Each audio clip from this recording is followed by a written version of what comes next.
So this game is very compelling. It's extraordinarily compelling.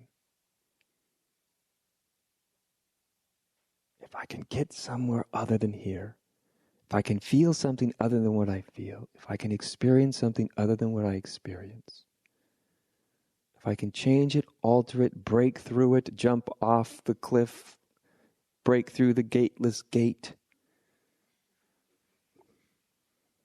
have the most unimaginable, mind-bending, awakening experience that humanity has ever known, then I can rest. I know I'll stop when that happens. Right? I promise I will.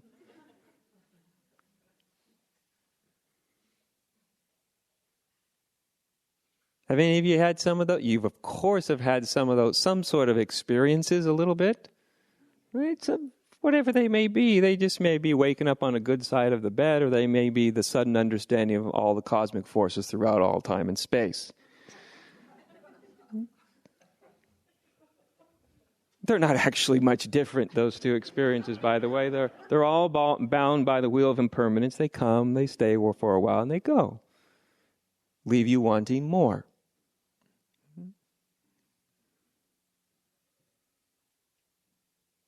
And that's the deception of it all.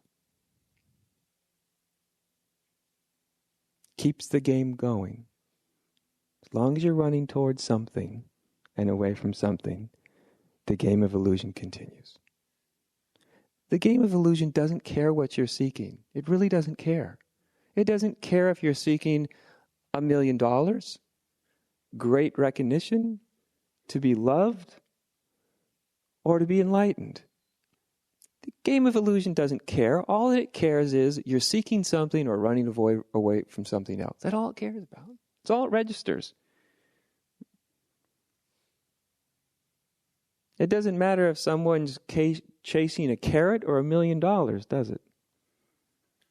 They're chasing. So this game that illusion has going is very, very magical. So, if you understand this game, if you're willing to understand the game, that's a big thing for people. If you're willing to understand it, if you're willing to see it, because there's, in many human beings, almost every human being, there's great resistance to actually seeing the nature of illusion. Everybody says, I want truth, but how many people want to see the nature of illusion, right? Because it's seeing the nature of illusion that stops you. That's what stops you. Kind of takes your breath away, like, that's what I've been doing?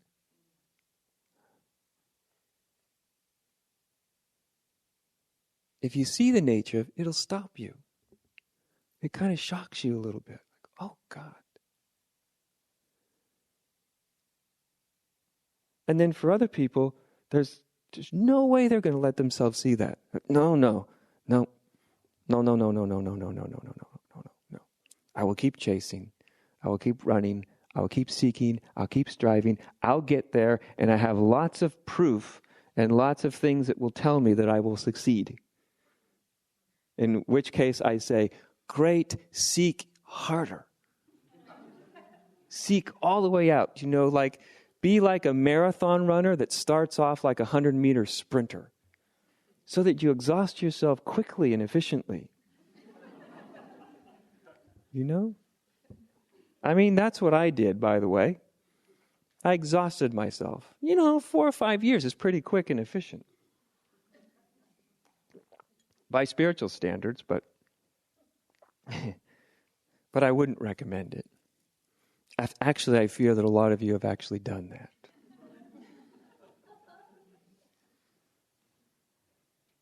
In which case you're in good company. Because everybody else in this room has done the same. Every single person in this room.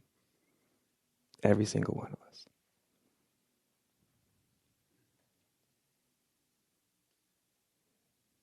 So the best way to get trapped in illusion is to try to escape it.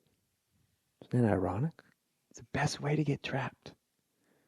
The best way to get trapped is to think about ways to not be trapped.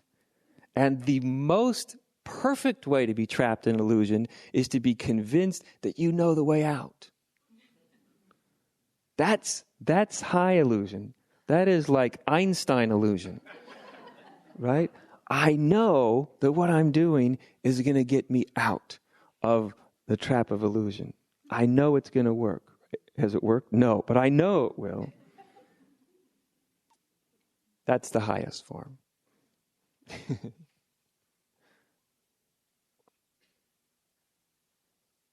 So the best way to stay trapped is to try to get away.